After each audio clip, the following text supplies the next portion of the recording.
In this video, I will explain you what is the Cash App glitch, how it started, and why you should absolutely avoid getting involved in it.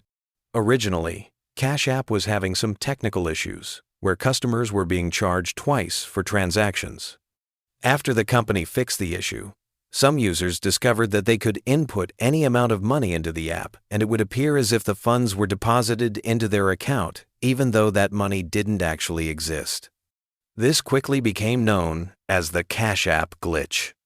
Naturally, people jumped on this fast. Users started exploiting the glitch, transferring and even withdrawing large sums of money they didn't own. For a short time, it seemed like a real loophole in the system. But what most people didn't realize is that Cash App's security team quickly caught on. Anyone who tried to use this glitch ended up being charged back, meaning the system automatically took back the money, and in many cases those users ended up in serious debt.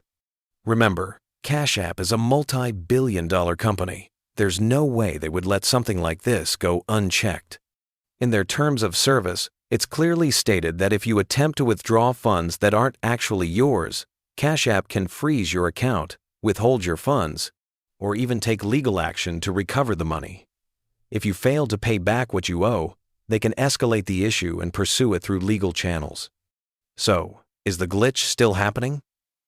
Technically, some users still talk about it, but Cash App is fully aware of it now, and anyone caught doing this could face serious financial and legal consequences.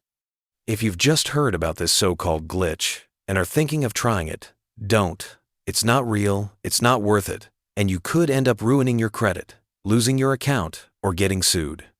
If you're one of the people who already tried it and still have that money sitting in your Cash App account, do not spend it. Leave it there and contact Cash App customer support immediately to resolve the issue. The best thing you can do is return the funds and move on. Don't make things worse.